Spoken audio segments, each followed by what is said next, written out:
Tole niso posnetki dirke po Franciji. Takole Dejan Testen pripravlja svoja varovanca Luko Božiča in Saša Taljata. Dober mesec pred olimpijskim nastopom so se raje kot za tretjo tekmo svetovnega pokala odločili za teden razbremenitve v domačem okolju.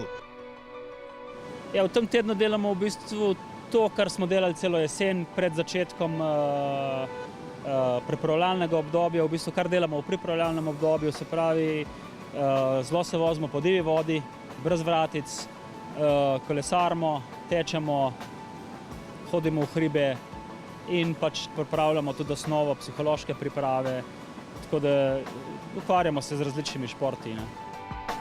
Vrnitev k temeljem, koreninam, da bi se v Londonu razvil najlepši cvet. Kako da ne, ko pa je zalit z bistro Sočo. Sledila je prosta vožnja po njenih brzicah, da se povrne občutek, ki prinaša vrhunske rezultate.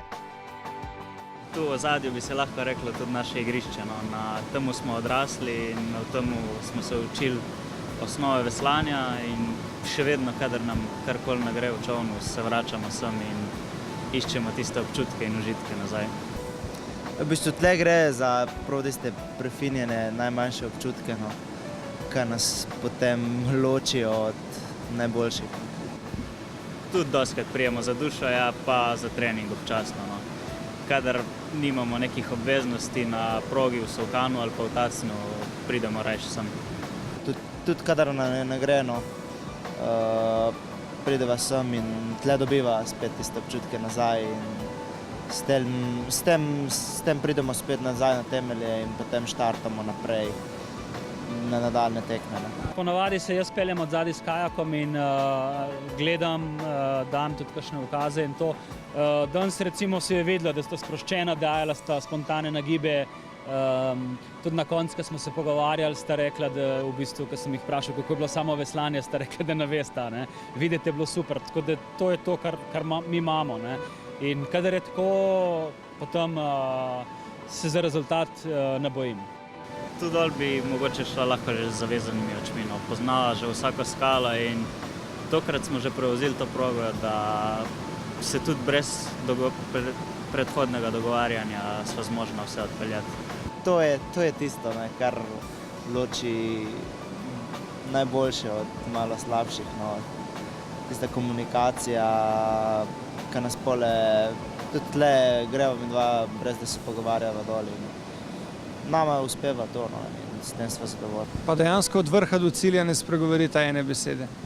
Ne, se tudi pogovarjava vmes, pa odvisno od dneva. Vse kakšen dan res se samo spogledaš, pa veš točno, kaj si želiš. Drug dan se moraš pa malo več dogovarjati, pa odvisno tudi od treninga, kako si ga zastavimo prej. Včasih se enostavno samo zapeljemo od štarta do cilja, včasih imamo pa še kakšne naloge vmes, prav kakšni skal se voziti določenih ali pa kakšne manevre določene, ko moramo izpiliti. Tisti dan nam vzame malo več časa, pa tudi malo več dogovarjanja. Se pogovarjate tudi kdaj o kakšnih osebnih zadevah? Ponavadi med treningom ne. Sploh, če je kakšen tak trening z namenom, da moramo kakšno stvar razčistiti. Če je pa kakšen bolj sproščen trening, se pa tudi o tem pogovarjava. Kako pomemben del priprave na olimpijski nastop je pogovor trenerja in pa varovanca? Ja, v bistvu zastavimo si cilje. V bistvu se pred vsakim novim obdobjem si postavimo cilje, pred vsakim ciklom, ki ga začnemo. Imamo pogovore, med samimi cikli ponavadi se ne pogovarjamo o tem. Potem samo na koncu cikla analiziramo zadeve in se zopet pripravimo za naslednjega. Tako da v bistvu zdaj imamo 10 dni bazične priprave, počitka. Po teh 10 dneh se zopet zmenimo, kako bomo delali v Londonu. Med tem časom pa jaz pripravim plan za London in sledimo pa, vse skozi pa sledimo letnemu planu, ki smo se ga zastavili pa še septembra prejšnjo leto. Videli smo tudi skočita v vodo, v Sočo, tudi to je nek del treninga. Ti ni odveč? Ja, v bistvu v telih toplih dnevih je še posebej pašen. Tudi se pomočiti v zelo mrzlo Sočo, ki zelo proti cajta pa ne speš biti noter, ker ti rata pa preč manasno. Videl sem, da Luka se, že večkrat sem opazil, pa danes znova, da se na začetku, ko se usejeta v čovn, da se z vodo pošprica po obrazu, ti si pa rajš suh v zadnji. Ja. Zato sem se tudi usedel v zadnji v čovn, ker smo manj mokri, V zadnji nič ne šprica? dosti manj. To smo se tudi navadili skozi leta. Vsak ima svoj ritual, ne, in tudi pred tekmo imamo zmeraj isto, zmeraj si na isti čas pošpricam. Tako da zdaj tudi tle toplo je zelo, tako da se rajš malo frišem z mrzlo Sočo. Pa se vam zgodi kdaj sploh kakšna nesreča, zdaj, s tem mislim, ne vem, da se saj malo prevrneta ali pa karkoli. Vse je pa kdaj tudi čovn zlomba, ker nisva previdna ali pa preveč predrzna na kakšnem modelu, tako da se še zmeraj dogajajo nesreče, kadar ne pazva dosti. Ja, kar razlož, kako zlomita čovn, kaj to pomeni, da greste naprej peš vseh z eno polovico? Ne, ponovadi samo poč, pa moramo doma potem flikati in je eno dodatno delo, no, neprijetno pravilo. Si imel danes več dela s svojo posadko, kot pa z njima? Ja, danes moram reči, da ste zelo dobro veslala. Tako da ne, tudi jaz sem danes užival, tako da smo preživeli prav lep dopoldne. No, potem smo tudi poskrbeli, da tudi za sprostitev trenerja, najbrž je tudi to pomembno.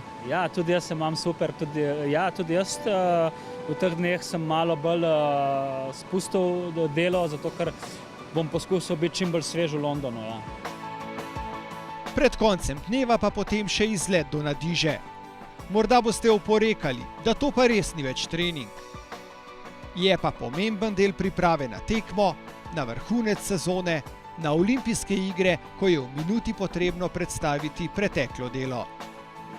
Tudi, kadar smo začeli delati s Katjo Čavničar, našo psihologinjo, smo se ponovadi skrili v kakšen kotiček, kjer je šumela voda, ponovadi na Idrijci, na Bači, ampak tam je zdaj preveč ljudi že bilo, tako da smo se potem umikali zmeraj globlje, tako da smo na koncu pristali na Nadiži.